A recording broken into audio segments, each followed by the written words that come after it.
Magandang araw sa inyo mga idol, and meron tayo dito ngayong electric ice crusher. So sabi ng may-ari, hindi na daw po ito gumagana yung kanyang motor.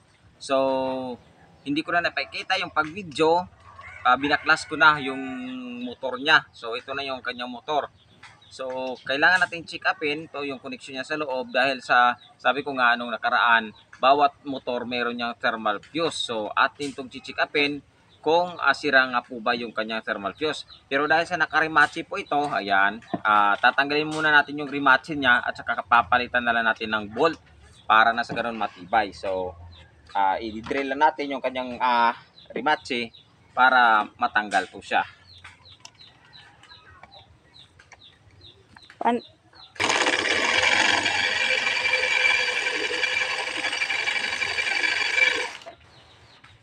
Yan, kailangan na natin tanggalin to yung kanyang rimachi ng drill.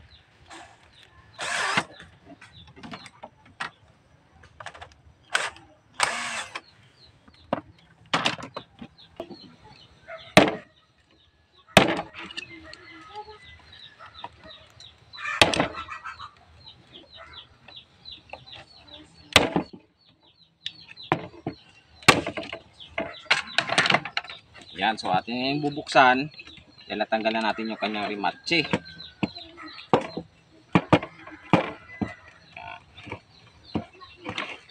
Buksan natin kung anong naging problema ng kanyang motor. Yan, ito siya.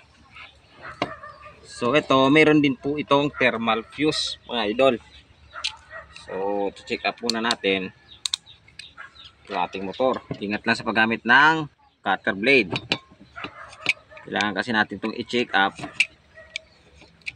para malaman natin kung anong naging problema ng motor niya.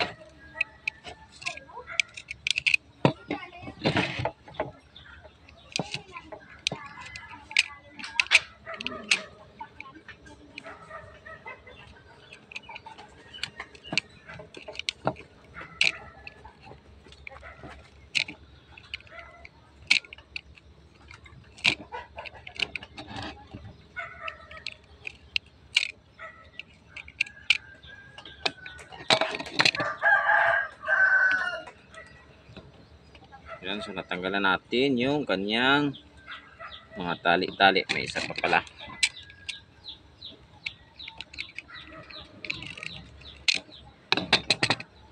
Yan, ito siya. Oh, kita nyo may naputol palang isang wire. Ito siguro yung dahilan kaya hindi gumagana. Hanapin natin yung kanyang wire kung saan naputol. Aluminum pala ito mga idol.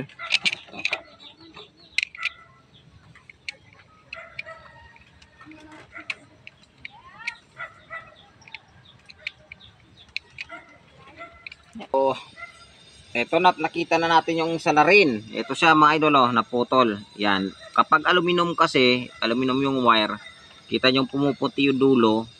Yan. So, ito yung nagiging sanhi. Bakit napuputol yung wire? Kasi aluminum ba naman ito? So, kapag aluminum, prone talaga yan na mabilis maputol yung wire ng ating mga windings. Ayan. So, ito siya. Ito siya naputol. So, ihihinang na lang natin to para nang sa ganon, maikabit natin at masubukan nating paganahin. So, sa ngayon, hihinangin lang muna natin to. At bukas, susubukan natin to kung gagana siya kasi bibilhan pa natin ito ng bolt. So, ihinang ko lang yung ating naputol na wire. Kahit na aluminum yan, pakapalan na lang natin ng magnetic lead, ng soldering lead para kumapit at saka magkaroon tayo ng koneksyon.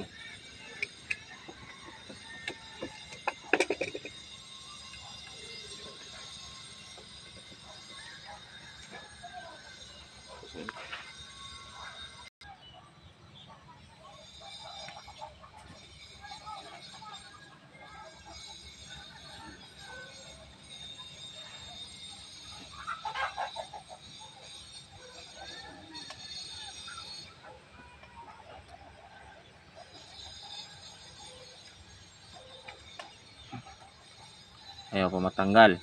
Yan. Tanggal na. Excuse me po. Excuse me po. Tulak ng kalikasan. Tunog ng kalikasan.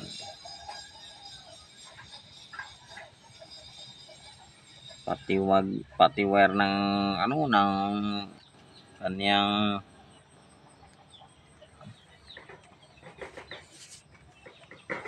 windings, aluminum din. Yan, so idugtong natin to. Yan. At mamaya susubukan natin kuna ng resistance yung motor natin kung gumagana na po ba. Ang history pala nito, ginamit na daw ito ng may-ari, tapos tinimbak niya nung hindi niya na kailangan nung tag-ulan na.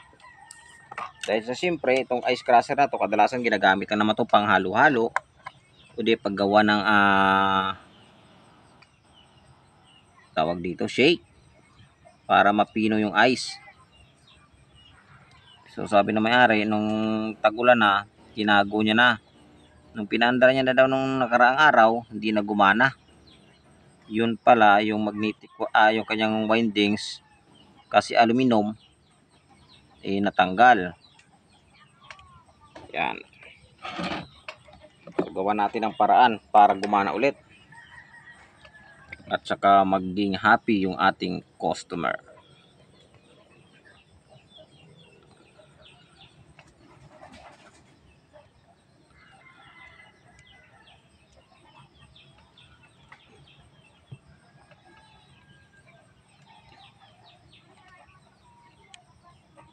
Lagyan natin ng spaghetti hose para ma-secure at wala tayong electric shock.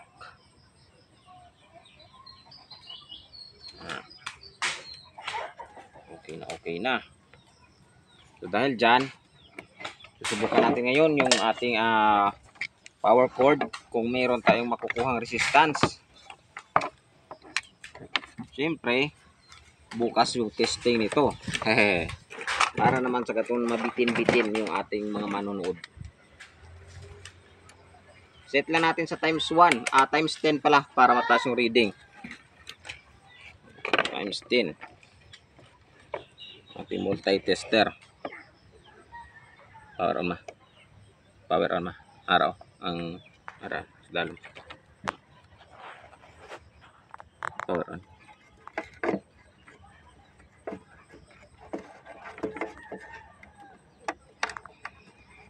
Power on na.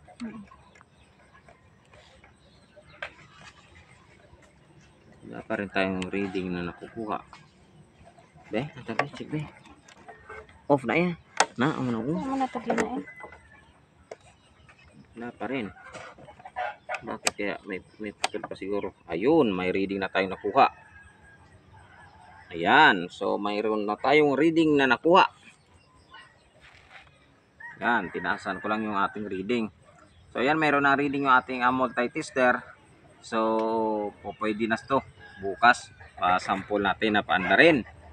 Yan, mayroon na reading yung ating multi-tester sa ating motor na dinugtong na putol kasi wala pala tong thermal fuse mga idol. Kadalasan kapag ganito nakikita ginagawa ko basta't mga motor na ganito mayroon po itong thermal fuse protector na kapag po uminit kusa pong namamatay dahil nga po sa temperature protect niya. So ito wala kaya hindi safe yung mga ganitong motor.